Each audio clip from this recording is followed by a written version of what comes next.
another edition of the Jofo in the Rings Wrestling Podcast. And my name is Frank Jofo, and this right here is Jeremy Prophet. What's going on, brother? I am doing fantastic, man. It's great to be back on here. Great to be, once again, the dynamic duo reunited, me and you. And I got to say, I've been getting pretty lonely here doing this show by myself. And really, it made me reflect and realize I never really gave you your props. Because honestly, and I mean this from the bottom of my heart, you are by far the best co-host that I've had in at least the last 2 minutes. So, man, I mean that. Keep up the good work. Keep on doing your job to help steer this ship. And with that said, we have a hell of an episode today. Yes. In fact, this episode, just to let you guys in on it, is the second time we have this guest on because you kind of screwed up with the audio on the last one, so we're kind of reshooting it again. Here or there, but I'll take the blame for it because when the blame comes to the top, it always comes to me. So yeah. Yeah. So with that said, I am the harbinger of truth. So I got to be honest with y'all. We shot this once. There were some technical issues, so we're shooting it again. Yeah. Just wanted to make y'all privy to what goes on behind the scenes here at Jofo in the Ring. But with that said, it doesn't make it any less special because she is talented, she is accomplished, she is academically gifted, athletically gifted. She is a force to be reckoned with. And she is one of the best people I've ever been in the ring with and out of the ring with because she's my partner in and out of the ring. She's the one, the only, the Iron Maiden, Jessika Black. Yeah. Where's that mic? And now eventually we'll get her a microphone so we can hear what she has to say. Oh, there we go. Look at that. Hi, guys. Welcome to the show again. Thank you. Thank you for having me again. Thank you for that amazing introduction. Truly I pride myself on it. Yeah. I do that every day, actually. We do that at home all the time. Yeah. We walk in the room and it's like and we each get an introduction. And I introduce you too. I sing praises to her name. He does. Well, the cats love it. We see where you get your promo skills from, that's for sure, but... From me. He gets his promo skills from me. I do. No, actually, we've said that his best material comes from me and my best material comes from him. Because this is the one thing that, talking about that, every time I was in school and I used to do projects, I was always nervous to do the standing up and doing projects one-on-one. You're pretty nervous to do the intro today. Is my mic on? Okay, it's on. Okay. Because last time it wasn't on. So... It made the episode better. No, because you didn't get to hear my voice. That's true. So when I was in high school, I used to be nervous about doing projects and one-on-ones in front of the class and everything.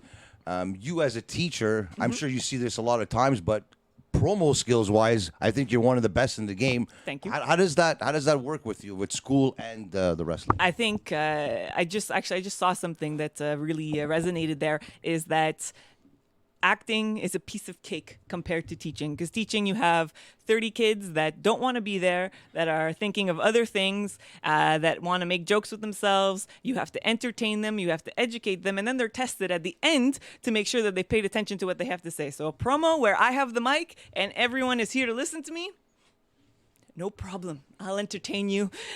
It'll be great. And also, that same thing you're talking about, it mentions how teachers, it's a lot of improv.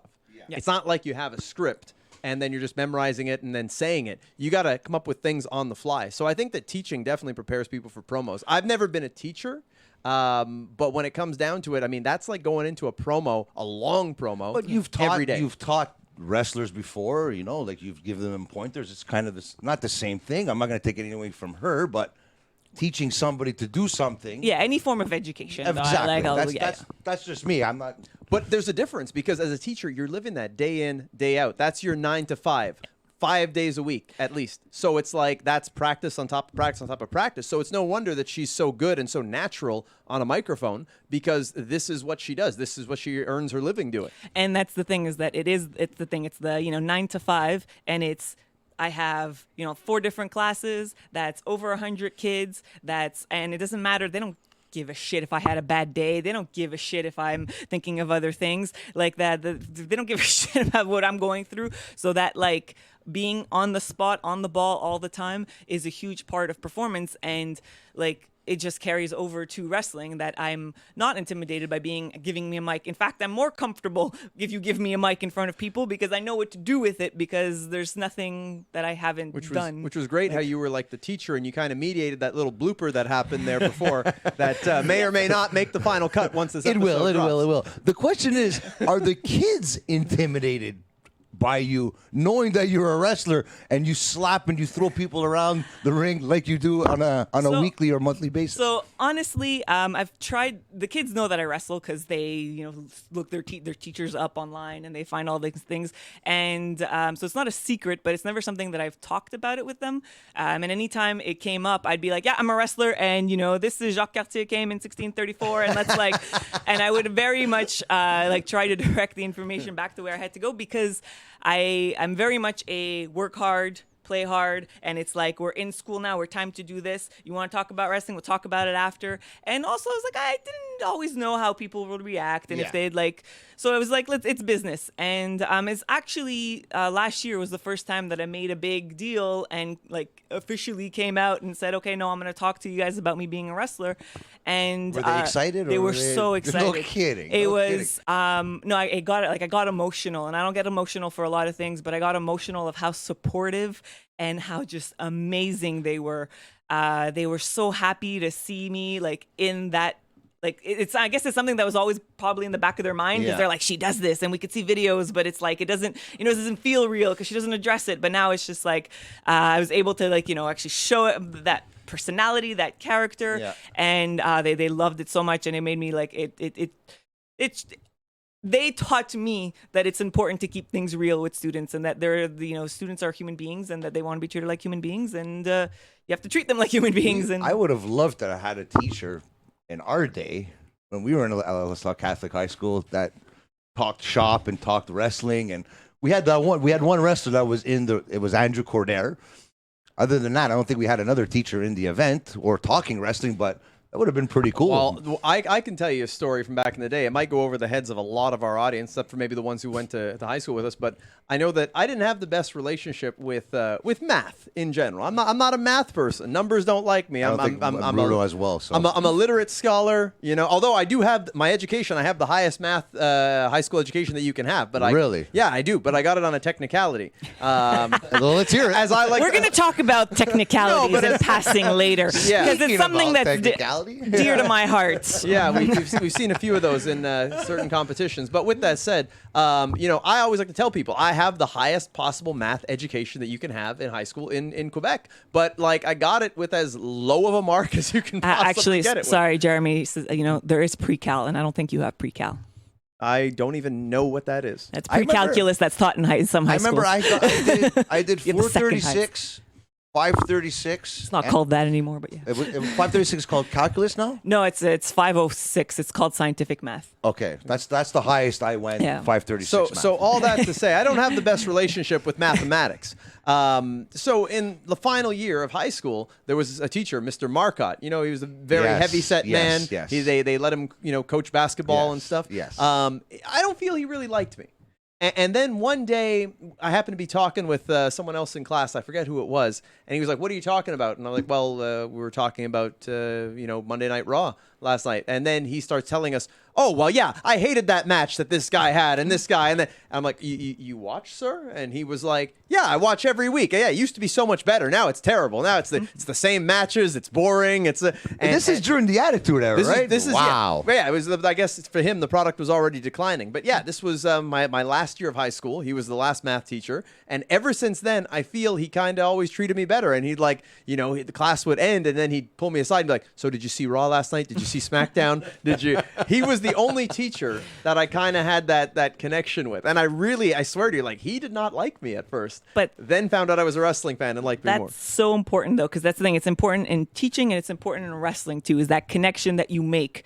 Because you have to make those connections for people to care, for people to why exactly. Like you said, you don't like numbers, so why are you gonna why is this guy that you may or may not like? Why are you going to care about him talking about numbers until you have that connection? And I got to take this moment to actually say, in case he's still alive. I mean, he might be dead by now. Who knows? I'm sure we could probably track it down and figure it out. We'll track that down. He did have that flesh-eating disease, and it ate his leg, or he had to have his leg amputated. I think I heard. It might have just been diabetes or something. Okay. But if he is still alive, one of the things I got to say, I got to put him over because he made math so simple.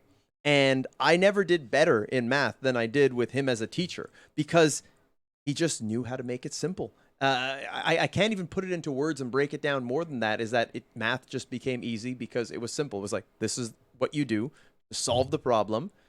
Just remember it. So in art, okay. In English, please. I'm 38 years old. I'm almost turning 39.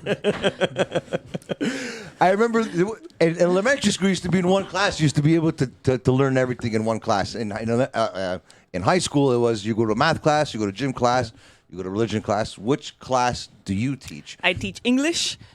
Sorry, you want a list of things that I've taught? Go ahead. I've taught English in every high school level. I've taught history at every high school level. History, secondary 4? Secondary 1, 2, 3, 4, 5. I'm talking about the one. Yes, I've also. You had to. You don't pass, you don't. Yeah, it's the secondary 4. That's the one. Yeah. So the history of Quebec and Canada. Yeah. I've taught economics. I've taught contemporary world. I've taught ethics at every single level. I've taught. I'm sorry.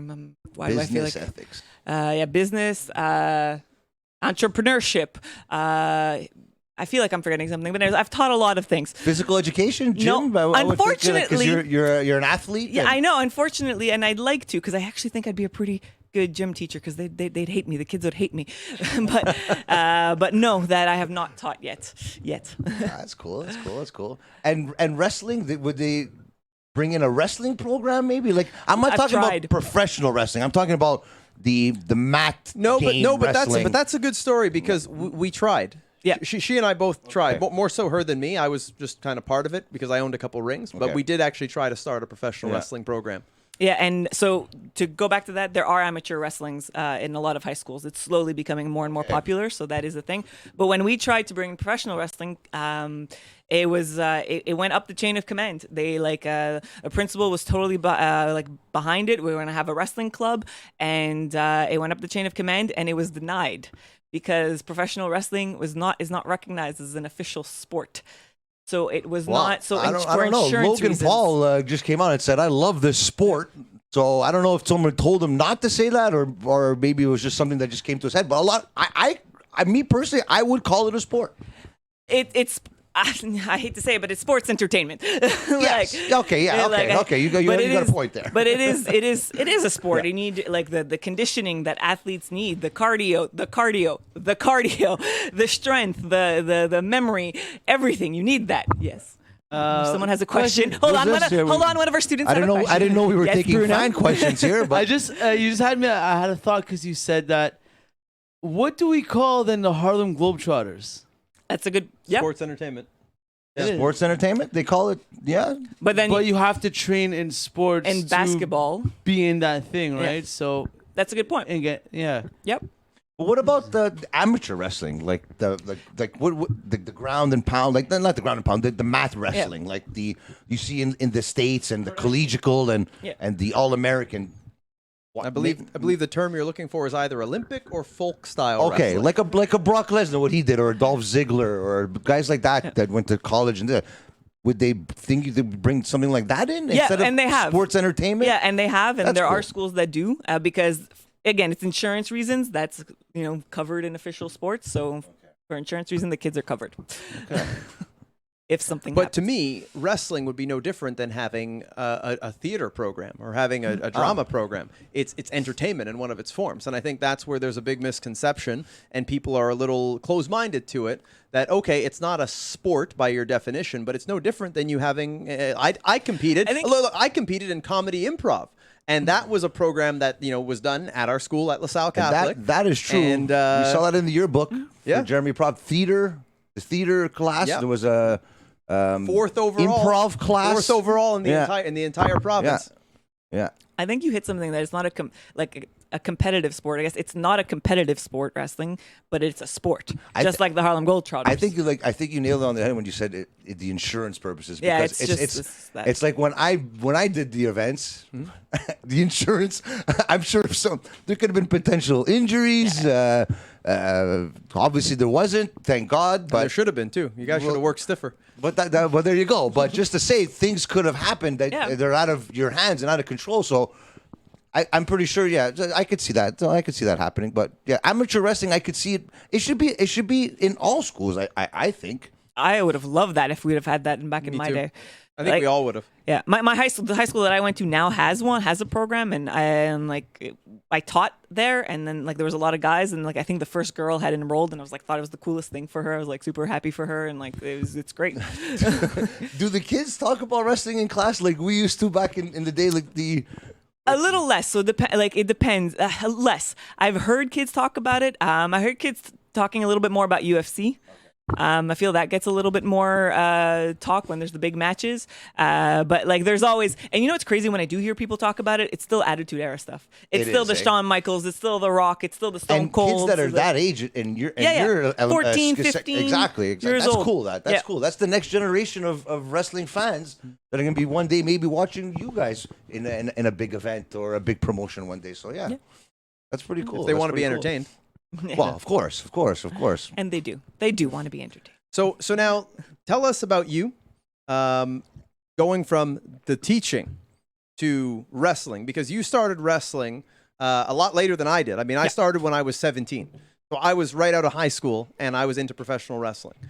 Your path is different, as are all of our paths when it comes to wrestling. Give us the story of your journey and why you decided to wrestle and how you made it happen. So, to not go too long into it, I started wrestling late. I guess I'll say my age. I was 27 when I stepped into my ring the first time. And it really came from my love of wrestling that was reignited. Like I always watched wrestling, same story with a lot of people, like with my father, my grandfather. We had, the Saturday mornings was always a great, the set at noon. Pay-per-view Sundays. Which is funny about pay-per-views, because I always tell him, I used to never ask my parents to watch pay-per-views. Really? Because I'm like, there's no point. Because I knew I could probably convince them to buy them because my dad was a fan, my brother was a fan. But I was like, there's no point, because on Raw, they're going to have the exact same rematches. And they're just going to tell me what happened like on And Sunday. this is how long ago? Because it's still to this day happening. I was like in elementary school when I figured this out. Just to say. So I was like, I'm going to save my favors with my parents for other things.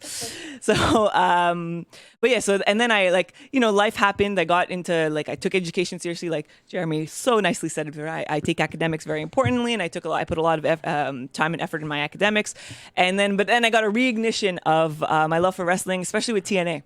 Okay. And especially with the women's division in TNA, in the 2010s, around 2010, and I just kept saying I could do this, and then eventually I was just like, I have to stop saying I could do this and just go do it. Just go do it. And I was at a good place in my life where I was like, you know what, this is it. I'm gonna look up what school I can find. I had some connections. I knew people that knew people that knew people, and they showed me Torture Chamber was the only school in Montreal at that time. So I enrolled. Geronix school. At Geronix school, so I enrolled. Had my first experience in actually without a ring, because they were temporarily didn't have a ring for a second, and then my apologies.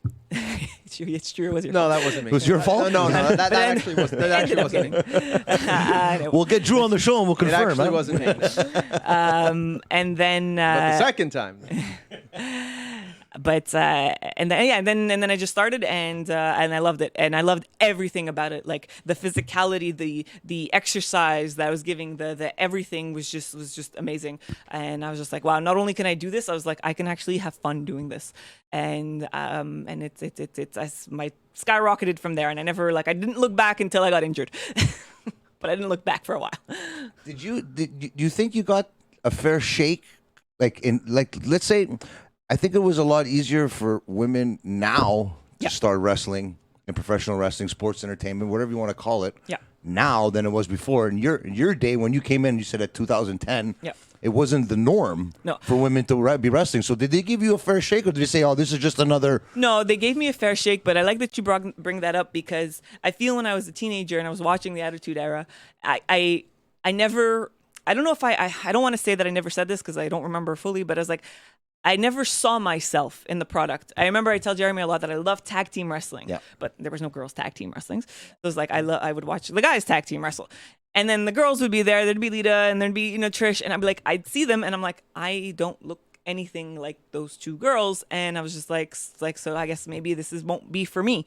And it's only like, so it's like I never saw myself in the product. It's only later on that I got older and being like, who cares if I don't see myself in the product? I can still be in the product. But that I started like, when women again in TNA, when they really started wrestling and showing their athleticism and showing like other things than just tits and ass, I was like, okay, I could do that. I was like, I don't want to show tits and ass, but I want to show the other stuff, the actual wrestling. So, and I have to say, no, I think there was when I came into wrestling, there was a slow surge in the independent scene. And I don't like talking about the independent scene in Quebec before I was there because I wasn't there, so I don't really know what was going on. But I think once I started there, I feel like there was a reemergence of Talent? Talent. Yeah, like more women trying out at the school because it was happening in the mainstream, so it was trickling down. And the matches that the women were wanting to put on and all those things were also, I think, it was like there was a little step up. I think could be wrong. I wasn't there before, but that's what I think. Well, Jeremy, in your perspective at that time, what was your perception of women's wrestling in that era? In 2010. Are you talking on a local level, or are you talking on like grand in a local level? Because I know what it was in 2011. You were on SmackDown, right? It was, yeah. Yeah. So 2010, you were there. You know what I mean? So I can tell you that when I was there in 2010 on SmackDown, not 2011, but 2010, there were 2 women there trying out. They were from Ontario. I think it was quite a while before anyone from here, women-wise, had any kind of tryouts like that. And talking about surging and all those kinds of things, I would do shows, and it'd be kind of rare to see a women's match. Would it be rare to see would it be rare to see a women's match 1-on-1? Because I know I think I see a lot. Maybe to me, in the untrained eye, I see a lot more mixed tag, women and men versus women and men. Well, those are always back then. Those are always a thing. Is that? Those are always a thing, but I mean, when it comes down to it, like there were many attempts to catapult women to the forefront. They had an all-women's federation, the ALF, which later became Femme Fatale. Okay. Which was shows. ALF's concept was different than Femme Fatale because ALF was almost more of a mixed concept. I was going to say if that's a Quebec federation, but Femme Fatale is in French. Predominantly, it would be predominantly women, like the ALF when they started, but there would be men integrated. Okay. You would have like mixed tags. You would have men as the managers, pretty much men filling the role of what women were on Sexy other Eddie shows. probably was there too. Eddie was involved in almost all of those shows. Yeah. Femme Fatale, I could imagine. And then Femme Fatale became more of this is going to be women wrestling women exclusively. Men are not going to be involved. It's going to just be kind of like what Shimmer is in the United States. Okay, that's cool. I like that. So they had that. And I have an asterisk. Yeah. I have an asterisk, which is amazing. That there is an all women's fed and there should be more all women's fed, but there should be more all women's fed run by women and not by men. Aha, that's the catch, right? That's the kicker. Okay. Well, yeah, and it just makes sense. You should actually have women making the product, just like how in Hollywood they should have a lot more women directors, a lot more women cameramen, a lot more women behind the scene, instead of crusty old perverts, putting on these shows just to exploit women. Yeah. Well, like I said, I don't see that behind the scenes stuff like. But I'm sure that's right. I said it. Both of you have seen. I'm sure a lot of that stuff behind the scenes. But talking about mixed tag, was it something that you'd wanted to do, or did you want to just do something on your own? So again, because when I started, there wasn't a lot of women. There'd be maybe one women's match per show. So tagging, like my first tag match came maybe like easily probably maybe 30 matches into my career. Okay. And it was just like, I remember I was like, wow, in my head, I'm like, well, it must be the same psychology. It must be the same thing. And I realized like going in, I was like, no, it's a bit different. It was like, this is a whole new kind of ball game. But again, I love tag team wrestling because I love that idea that you have someone there and you can make so much more storytelling. But it's not like for women, especially like in the early around 2010 to whatever, 2011, yeah. Like there wasn't a lot of opportunities for that. But now, as my favorite and only, well, maybe not only, but mixed tag partner is sitting across from us. I absolutely love, especially tagging with Jeremy, but doing those mixed tag because there's so much story plots, like storytelling that you can do through that. Yes. Yeah. And there's maybe I think I said it on the first show when our mics were off there, but I'll say it again. I remember when there was a little talk about a mixed tag match between you both, Jeremy Prophet, Jessika Black versus Veda Scott and Speedball Mike Bailey. Progression, still talk about that? You still want to see it? What's the story there? They know where we are. We're easy to find, you know, and it's always the same story. Every time I step in the ring with Mike Bailey, I mop the floor with him. You know, the promoters must love it. You know, they don't even have to pass a mop in there because I pass his little face all over the ring. You know, she'd do the same to anyone else. She's been in there with Veda, you know, embarrassed her, made her look foolish, made her look out of her league in deep waters that she'll never be able to crawl out of. You know, one of my favorite memories actually in a mixed tag, because we almost got that match. And I think you can see the footage online, was a mixed tag we had with Kristara and Mike Bailey, right before I beat him at GNW. You know, check that out on Hannibal TV. And one of my favorite moments of my entire career, people ask me, what are your favorites? Is it fighting Rey Mysterio, Bobby Lashley, winning champ? I think right up there at the top of my list, if not the top moment, is watching her putting a beating on Mike Bailey, giving him these elbows right across his fat, doughy head. As he's there in the corner getting beaten from pillar to post by my lovely Jessica. It's one thing to I know you like to fight Speedball Mike. I love when you both fight, but I know that seeing her do it to Speedball Mike Bailey is another thing. In that match there, that was, if I'm not mistaken, was that Kristara's first ever match? Yep, that was Kristara's first match. So just to put yourself in that perspective of being in your first match, let's say 10, 12 years before that, put yourself in her shoes. How did she do? How do you think? Oh, she did great. And I mean, she did great, but let's be honest. She had her trainer in the ring with her. She was standing across the ring from me. Yes. And Jeremy. Yeah. But to give her credit, she did do great. But you know, she was very well surrounded. Yeah. I mean, she stepped in there with a lion and a saber-toothed tiger that realistically should have ripped her limb from limb. I mean, that was her first match. It damn well could have been her last match being in there with me. And I mean it. You know, she skipped death on that day because, you know, I didn't get my hands on her that much. But when it comes down to it, we want to abide by the rules of a mixed tag match, intergender tag match, whatever you want to call it. I do believe in sportsmanship. But yeah, you know, she's been in the ring with Veda. She's been in the ring with Bailey. I've been in the ring with Veda. I've been in the ring with Bailey. There's no good reason this hasn't happened. You know, they call themselves Bird Law. Okay, they're Bird Law, only if that bird is a chicken, because clearly that's a chicken and a hen there, and they're running afoul. Do we have a name? Do we have to come up with a name? We should. Yeah, we're the Black Quebecois. Oh yeah, that's true. Yeah. Yeah. And that's a good segue into that. The Black Quebecois, forced to be reckoned with in Canada. And I know what I hope to see them more in North America, let's say in the United States. But would you ever think of starting an all-female faction? Yeah, absolutely. I think that there's a lot of power in, again, women actually helping women and sticking together.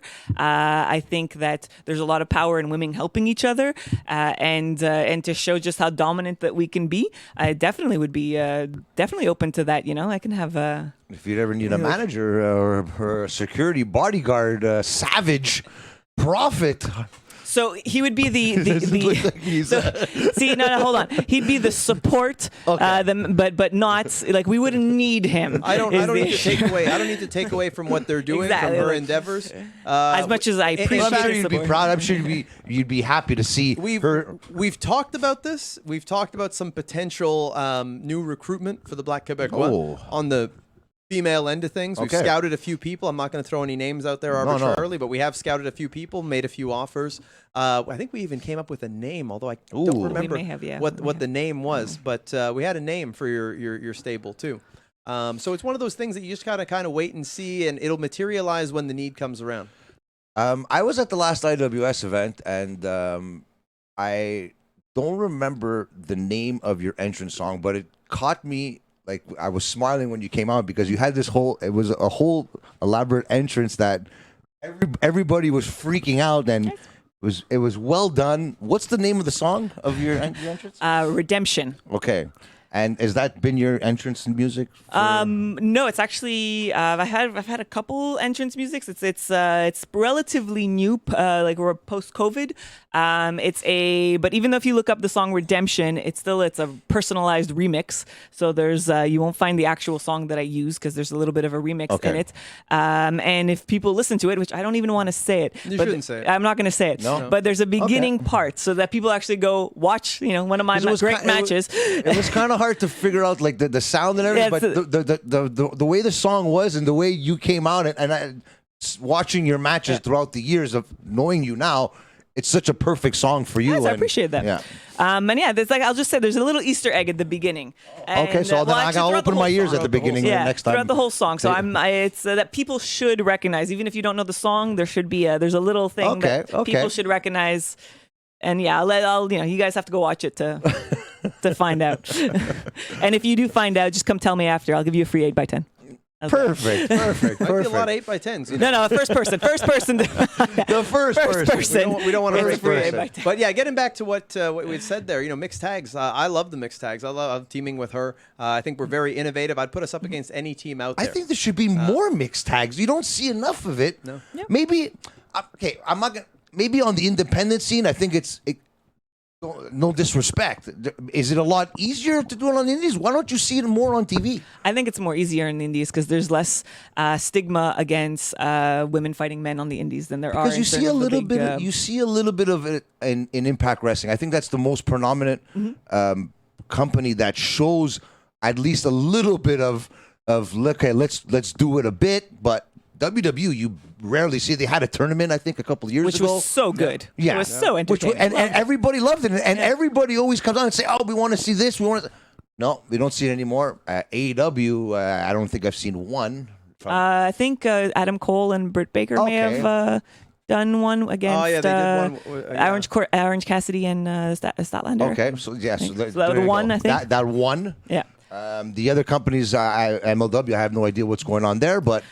I think I would love to see more. And I think what's great about mixed tag is it blends people together. So the people that don't believe in intergender wrestling and the people that do believe in intergender wrestling, it kind of makes both kind of happy. Yes. Because the mixed tag does have that rule that the women shouldn't hit the men, and if the man or whatever woman tags out, the other person comes in. Yes, because the assumption of women's wrestling back then, years ago, was bra and panties matches and being a lingerie match or being a manager. Now you get to see women being better than some of the men on some companies. Yep.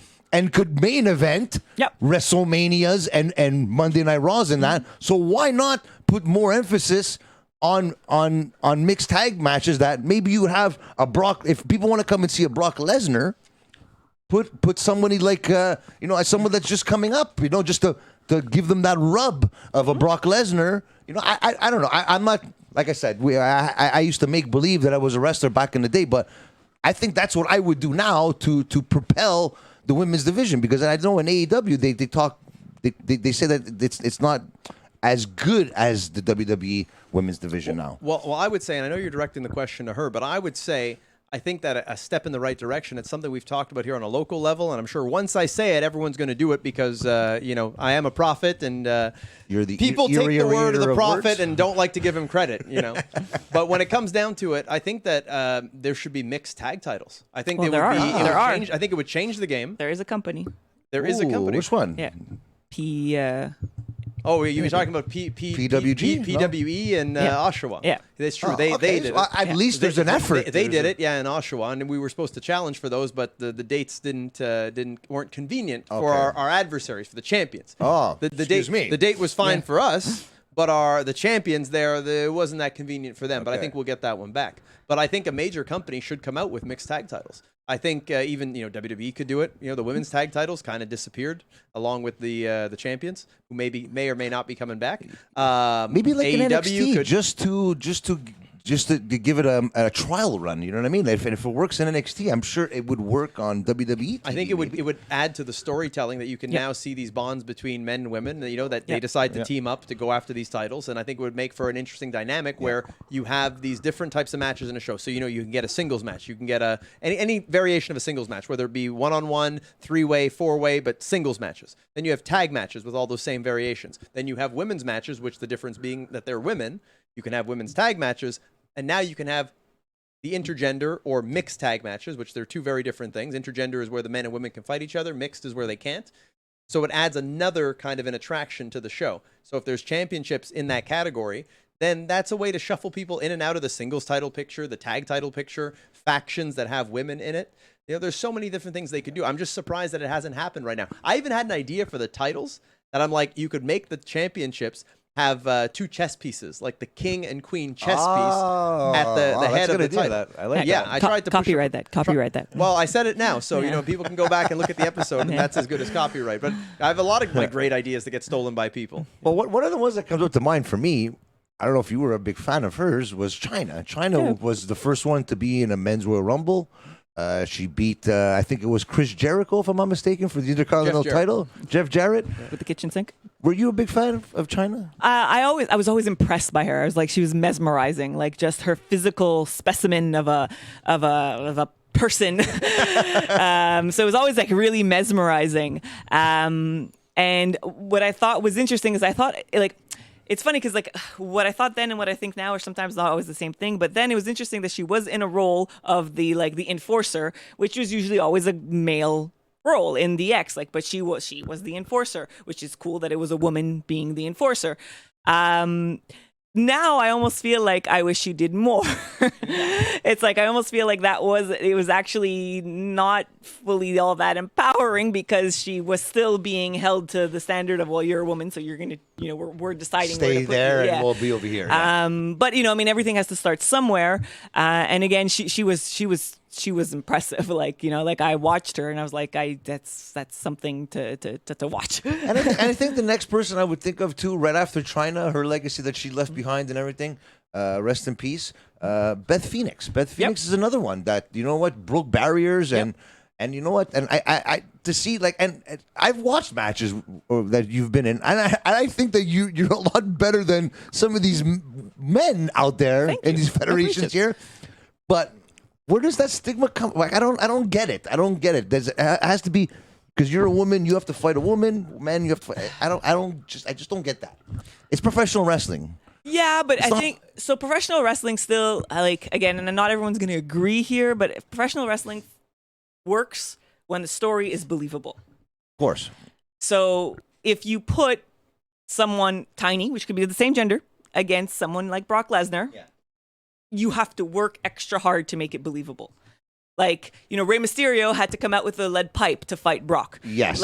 It's believable, but Rey Mysterio also has all his accomplishments behind him too. So it's but there's that believability that needs to be there.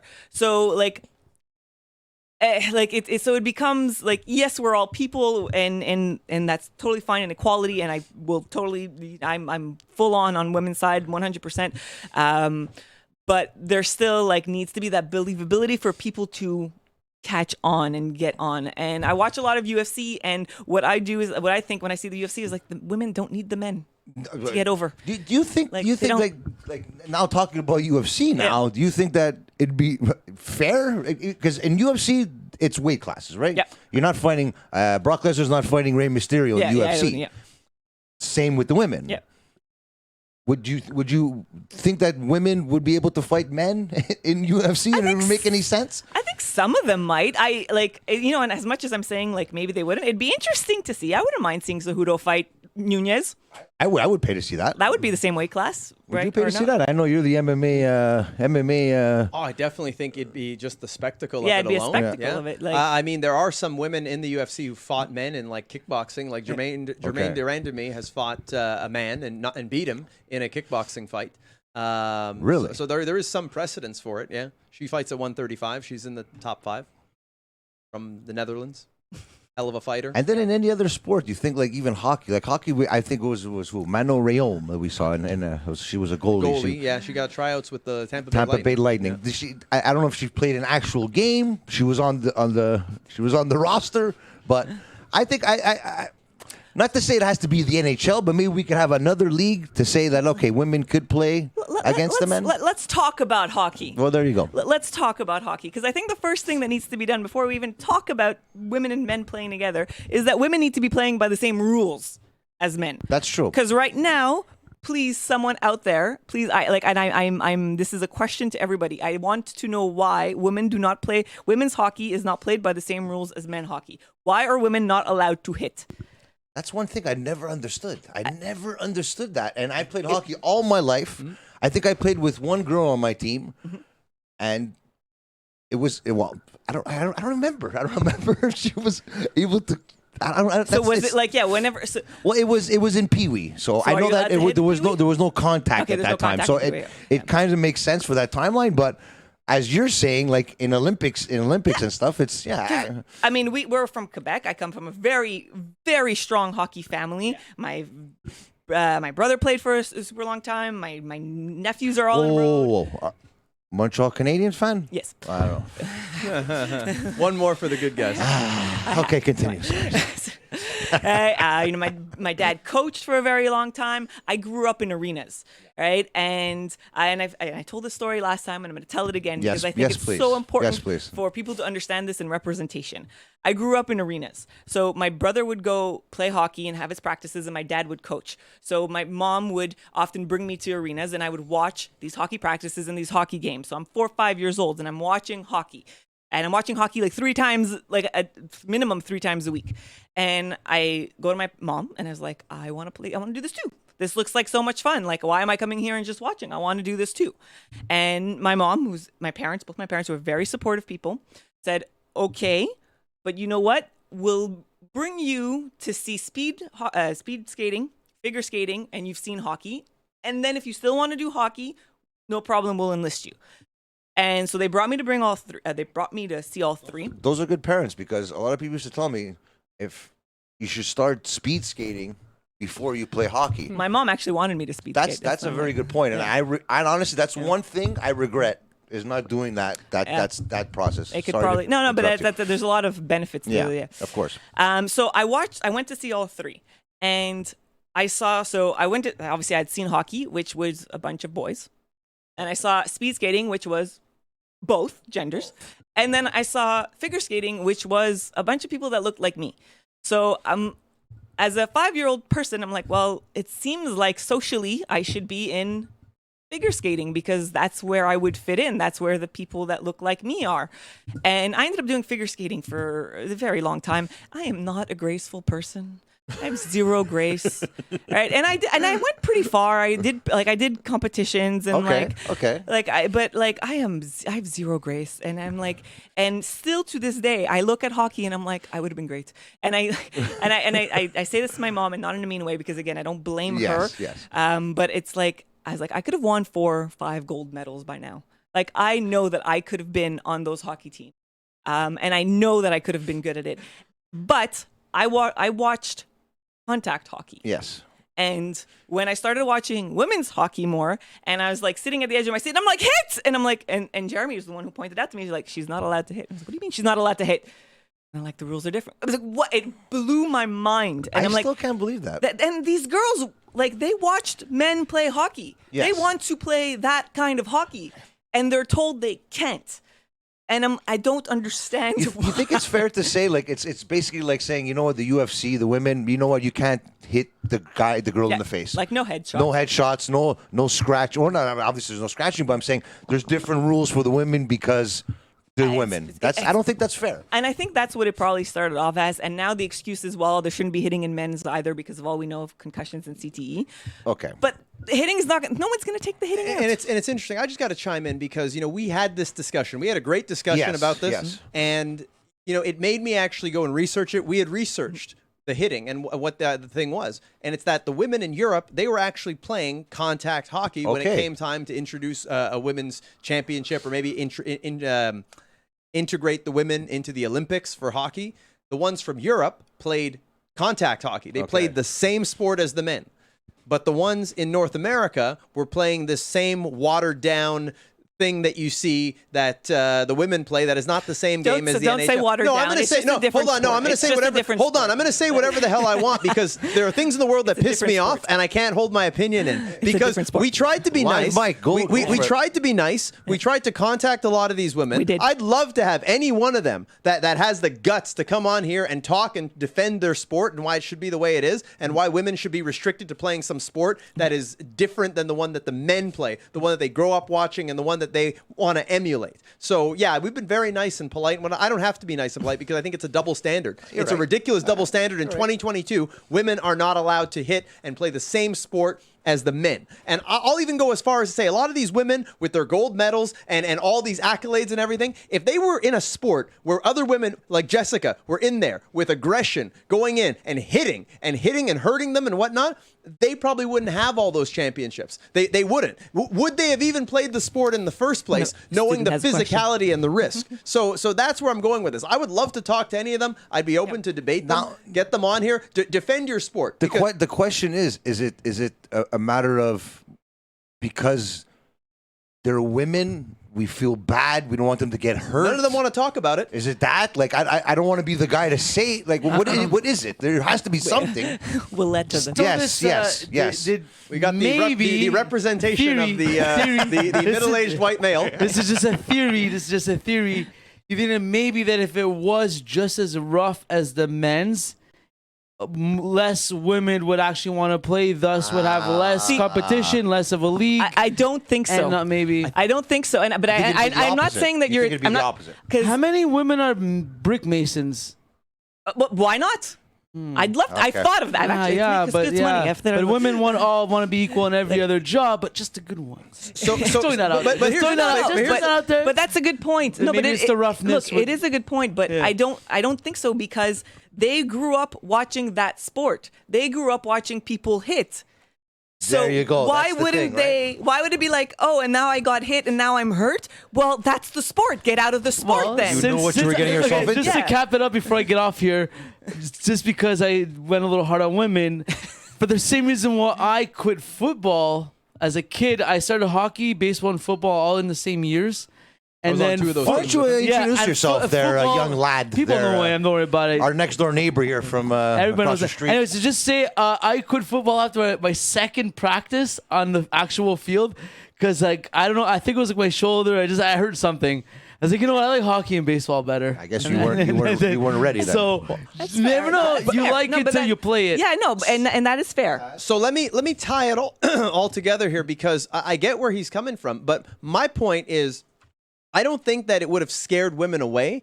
I think it would have attracted a different breed of women because there's a big difference. And now 3 of us in here have actually played hockey, league organized, high level, somewhat high level hockey. I played hockey with my brother. So the thing is, there are people who will go there. They like to play. They like to score goals. They like the technical aspects, whatever. But then you get a hit and you feel the pain. They're the type that will get up and will keep on going. And there's the type that'll say, you know what, maybe this sport is not for me. Maybe I need to go into speed skating or figure skating or one of those kinds of things. I really think there are a lot of women, and I don't know why they haven't talked about it. I don't know why they don't return our messages. All the ones we reached out to, all the best of the best, all the ones that are future Hall of Famers, all the ones who, you know, if women's hockey maybe had some hitting in it and it was the same game as the NHL, there'd be like a WNHL that would be televised and be popular, and they could all be millionaires right now. Or maybe just a league with contact and one league with not. But I'm just saying, they avoid this question, and people are not talking about it. I think more people need to be talking about it. I think this is like, you know, if ever Don Cherry would want to get his career back on track in the mainstream and take up a cause that can, be recognized. Don't cut me off. Don't cut me off. I'm on a roll here. Know your moats for a second, boy. Little Jeremy's on the screen. So, I think Jeremy was at his elite level hockey. Yeah. My hair was definitely not at its. So most he's elite allowed to. in that He's picture. allowed to. But I can't. Okay, I understand where this is going. Well, he runs the show. He makes us all look You good. also We didn't can't- finish your Olympic story. Finally, someone's getting it around here. My point is this. I think that if Don Cherry wanted to champion a cause in 2022, it's that we should get some hitting for the women. I disagree. A man should not champion this cause. A woman should champion this cause. You're right. You're right. One of them should step out of the shadows and say, you know what? We should play the same game as the men. Who's to say we would have had all these gold medals and all these championships? We would have, because I would have been on the team hitting everybody. If the European women would have had their way and we would have played their game instead of them catering it to these two countries on this side of the pond. Would have been hitting everybody. You know, you guys want to comment? You want to comment and add your 2 cents. It's- if there's one thing in this video It's that a good debate. I'd like to know more about. What are your Yes. thoughts on women hitting in hockey? I think that's what it is. I think it's no one's talking about it, and Well, that's the thing. And it I'm becomes glad you are. like it's like, oh well, they shouldn't hit because of concussions. Okay, well. The men are hitting and no one cares about their concussions. So like again, equality. Like let's do this, and if that's the sport, then that's the sport. If it's like then it's not hockey. It's another sport. And that's why I said it's not a bad sport, it's just a different sport. That would attract and that's maybe different people. That maybe it would be more, like the skill set that the guys have in the NHL. And then maybe it would attract the same kind of fan base and fanfare. And then maybe they can have a professional league where these women can earn their living and, become millionaires, get paid the same as the men that play a much rougher sport, quite frankly.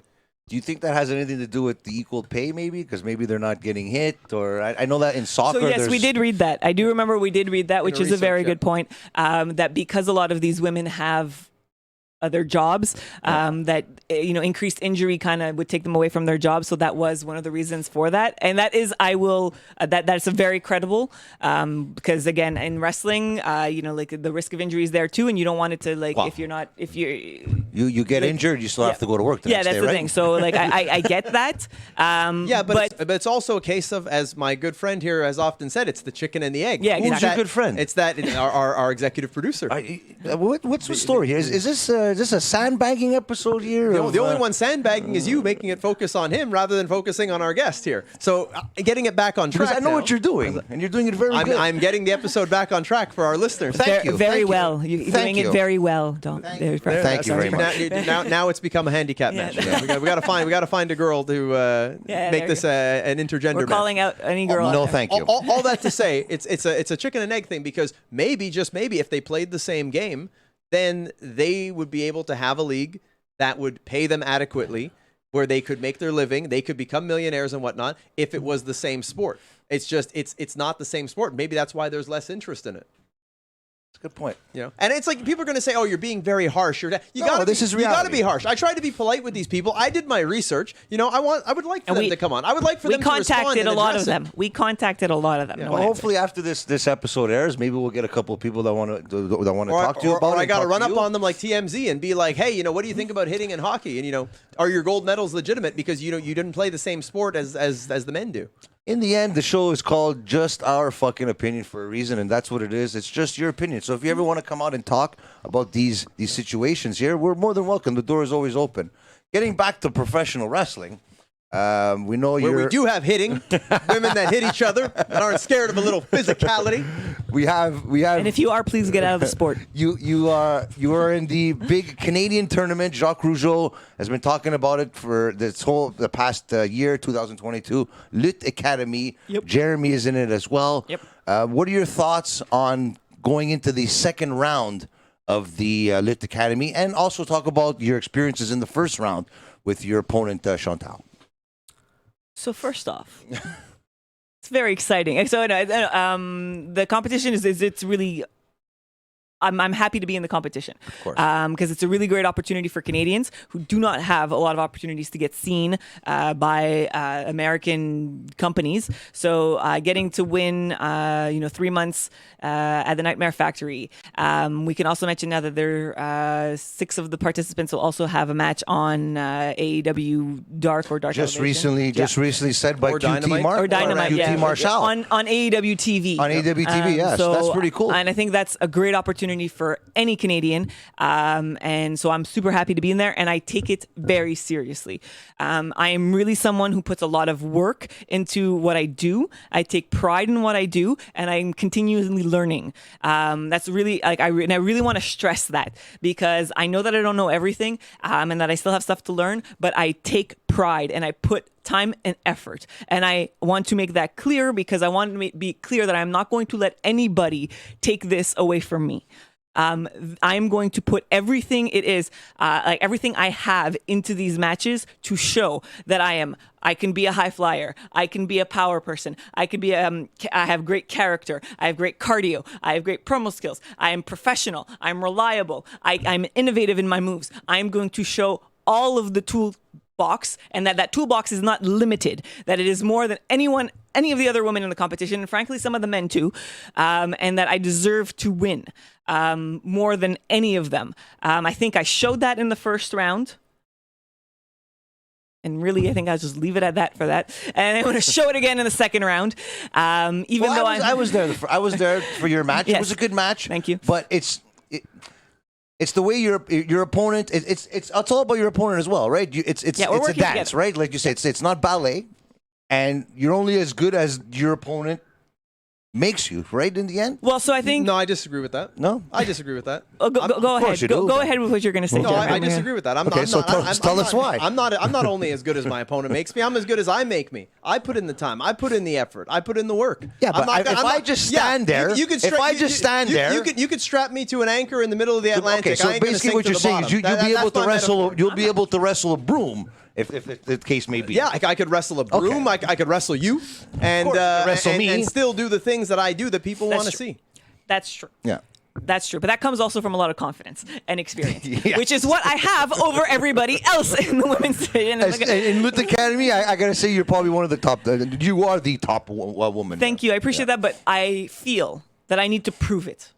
And I really do feel that I am like it is almost an uphill battle that I have to scratch and claw myself like up that hill to prove to everyone behind the shadow of a doubt that I am the one that should win. I am the best. I deserve to win. There's no one that has my experience. There's no one. Again, I can repeat myself a million times, but I want to prove that to everyone. Again, like I said, I think I proved it in the first round, and I'm going to prove it again in the second, even though I'm against two people. So again, it's like this thing that like people like.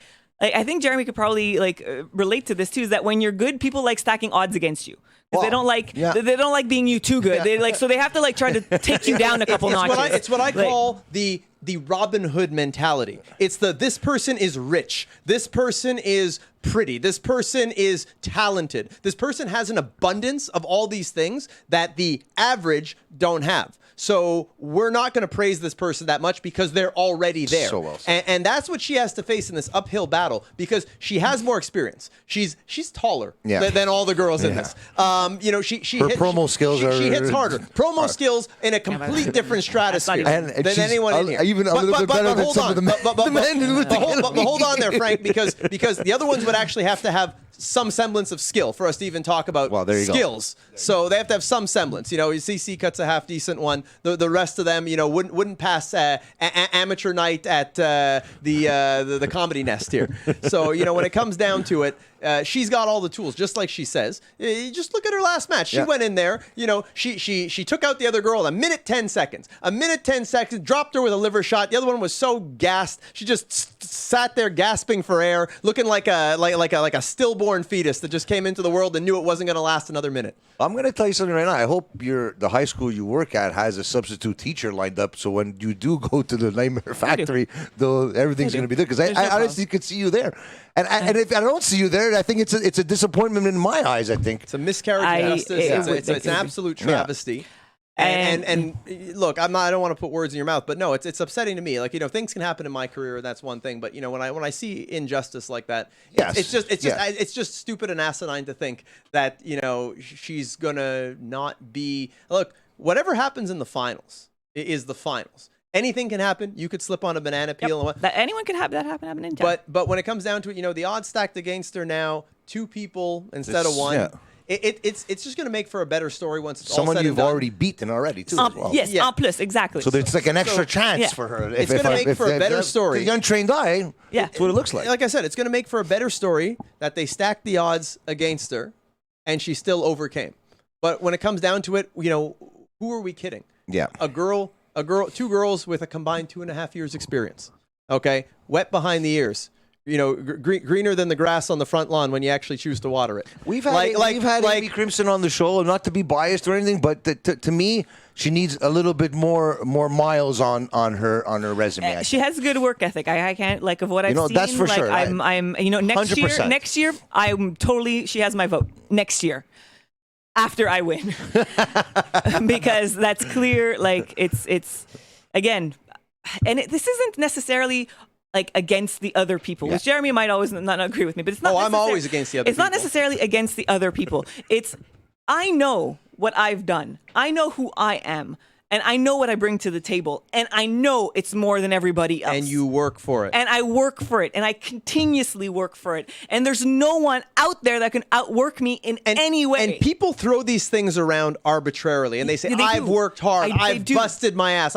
Walk a day in her shoes with everything she's done. This is something you can put it under a microscope, scrutinize it as much as you want. Do your research. Any of those girls, I put her work ethic and the work that she puts into professional wrestling as much as me. She puts as much work as I do. And I live professional wrestling 24 hours a day. I guess maybe, she kind of has to, if we're a team and all. She But when it comes down to it, that's a good choice. When it comes down to it, choice. I dare any of the other women in this to walk a day in her shoes and see if they survive. See if they survive outside of their cushy little ball, their cushy little environment and whatnot. They would not be able to handle being her and the work that she puts in. They would never be able to handle it. So it's insulting. It's very insulting. And I really again that it would even be considered that any of them would be able to beat her with her experience, her pedigree, the places she's wrestled, the championships she's won, the big names she's faced, all of those kinds of things. And now it's like, okay, well, we got to kind of put you on the same level. So, because these two girls don't have even, half of your talent, well, we got to put them together so it'll kind of, seem Balance like they out. offset you. Yeah. No, it's a lot of nonsense. But when it comes down to it, the cream always rises to the top. I was literally going to say that, because I know you've said that many times before, and that's true. And you know what? And eventually people will see the greatness that you have, and that's my job to show it. And like I said, and I'm taking this seriously because I am serious. It is my job to show that difference in level, that there are levels to this game, and that's what I'm going to do. So August 14th at Club Soda, you're going to see like how can I say this? Like an obliteration of like skill levels, or like a completely different skill level, in the sense that I will be so up there because I will show everything. And they will have nothing. Yeah, you're gonna see like a black belt taking on two people who've never even competed in the sport. Well, that's what it's gonna look. It's gonna look like two fans got in the audience and got in there with an actual professional wrestler. That's what it's gonna look like. There's 2 rounds left to go. You have the semifinals is August 14th at Club Soda for Jacques Rougeau's Lutte Academy. If you haven't gotten tickets, check it out. Come check out Jessika Black. Yep. And obviously, we have Jeremy Prophet that will be in attendance as well, signing autogrades. He'll be wrestling. Shaking hands. He's wrestling too. He's wrestling and too. performing. Wrestling. I thought you were going to put me on this planet to do. La Madonna, fuck. Everyone's against me here tonight. But I should just go on another podcast. That's okay. You'll here. be seeing us there. You'll be seeing one new chapter. Yes. In this story, which the next one is going to be the finals. Then it's going to be the Nightmare Factory. So that's what's going to happen. Is that we're going to be going there. We're going to go there to make an impression, to represent Quebec, to represent Canada, to show these people what they've been missing out on, to overcome this oppression that we faced as second-class citizens, watching people with one iota of our talent be able to make 6-figure incomes and those kinds of things, to go down there and shake those people up and be unapologetic about it. So the way I see it, you have to send the best to open up the door. You can't go send someone who, again, with zero experience. Very well said. You have to send the best so that it opens up the door for everybody else. You got nothing to worry about because, quite frankly, are these girls even going to want to go to the Nightmare Factory? Like they can't even show up to the show on time. So yeah, that's right. I said it, but I really don't care. I speak my mind. I say the truth. Uncomfortable truth, but the truth remains the truth. Are they even going to be willing to drop their lives and go? I'm going to say this. Because I'm ready. It's a competition. That's the thing. It is a competition. It's not, hey, I like you, you like... No, it's a competition. So if you're not ready to to be in a competition. Do you think these people are ready to be on national television, pay-per-view? You know, I don't think so. So A lot of people lie to themselves. Well, there you go. So A lot of people look right in the mirror, deny the truth Yes. every single day. Until they're faced with that person that's in the real competition, and they realize, oh no, that person. And then they melt. Then they melt under the bright lights in a minute and 10 seconds. and then they quit like Bruno did when he played football years ago. Anyways, exactly. There goes your shutout, Bruno. I had to. I'm getting shit on here. Yeah, no, there ain't fucking shit on here. It was good. What is this? My show. I'm getting shit on here. Anyways, this is your show tonight. But do you have any comments on the AEW coming into Toronto? Are you excited about that? I mean, I think it's a great opportunity for, I hope, as many Canadians to get on the shows as possible. I think, it's COVID stopped, obviously, a lot of this company's touring, but we need as many of these companies coming to Canada. And I think if we can get on the show and show that it's not even that we're not as good as the Americans, we're better than Americans because we have to fight harder, because we have to deal with so much stuff and we're not handed anything. And that you need to be, when people are discriminated against, any minority is discriminated against, they have to be that much better to prove that they need to be there. So we need that opportunity to show that. So I think this is a great opportunity where we will show that, and hopefully people will take notice.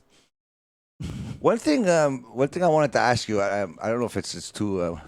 I know that you said that Hannibal was the hardest chop you ever received.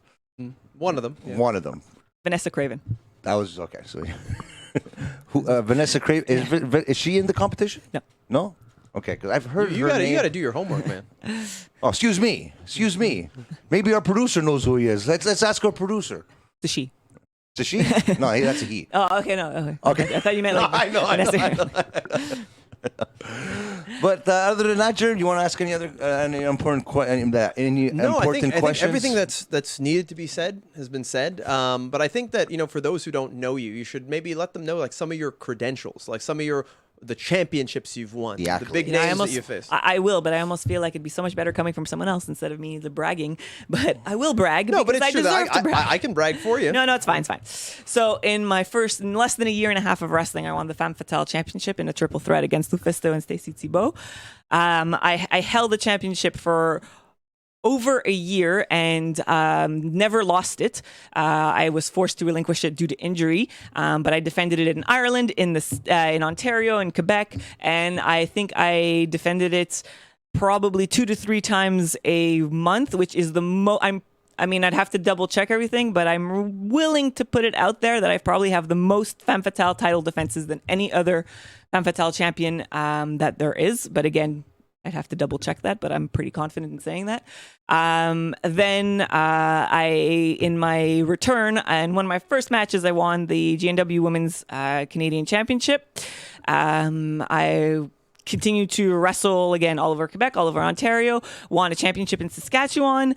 Everywhere I go, just, Is there one championship that's eluding you right now in the independent scene? I know I'm trying to pick at you with this question, but I'll have to admit, I will be truthful, that IWS belt. I think it would look good around your waist. I think it would. I think I'd put prestige back on it. I think so. I think you would show up. Yeah, I'd show up. I'd defend it. And you'd bring the belt if you would be defending it, right? Wait, yeah, thank you for saying all those things. So yeah, I'd show up. I'd bring the belt. It's the truth. It's the truth. And it's not sugarcoated here, but it is. And I think I'd defend it with honor and pride and put all of my blood, sweat, and tears in that.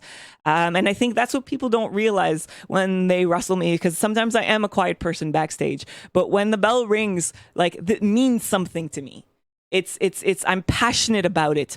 It's not like I want to show that I'm the best, and I want to be the best and do the best, and that I put that work in there. And then when I have a championship around my belt, I take it seriously. If I'm main eventing a show, I'm main eventing a show. And at the IWS, it's very important that every match is the main event is the main event, and I take it to heart. So anytime you see me in that ring, I put it all out there, and I think it shows in my performances. You know, I have to agree. And you know what? I hope maybe the IW brass, and I've been saying it, I've been very vocal about it on our AEW Dynamite reviews, that I hope the AEW brass is listening, because we have 2 of the very best wrestlers in Canada not let alone Montreal, in Canada. And like I think there should be more emphasis on Jessika Black and on Jeremy Prophet. But I agree. Like I said, I don't own a wrestling federation. Maybe I will reinvent myself again. Podcast. But yes, we do have a wonderful podcast, and we're very grateful to having you on the show. Yeah, As Jeremy always says at the end of every show, can you tell everybody where they could find you so they could share in your journey in professional wrestling? So on Facebook at Jessika Black. It's just Jessika Black on Facebook. On Instagram it is Jessika Black Iron, and on Twitter it is Jessika E Black. So and give us your spiel, because I love when you do it. I know Jeremy Prophet, GeremyProphet. Well, that was. I spelled it wrong. Oh, sorry. Wait, hold on. Actually, can I restart my plug? Okay, go for it. Scratch my plug. I know, we're on it. So it is Jessika Black on Facebook. Jessica with a K, Jessika, because I'm that cool and that original. Hey, Black. Spelled normally. All right. Jessika Black Iron on Instagram, because again, Jessica, Jessika. Black Iron, because I am Miss Black and I am the Iron Maiden. And on Twitter, Jessika E Black. And you can also find us on social media at Jofo in the Ring, on all social media platforms, YouTube, Facebook, Twitter, Instagram. And we can't forget, Jeremy Prophet, where do we can find you, my friend? You can find me on Twitter at Jeremy Prophet, JeremyProphet. You can find me on Instagram at The Real Jeremy Prophet. And, of course, you can see me here on this awesome show that you guys choose to have me on. We may not always see eye to eye, but we managed to get the job done.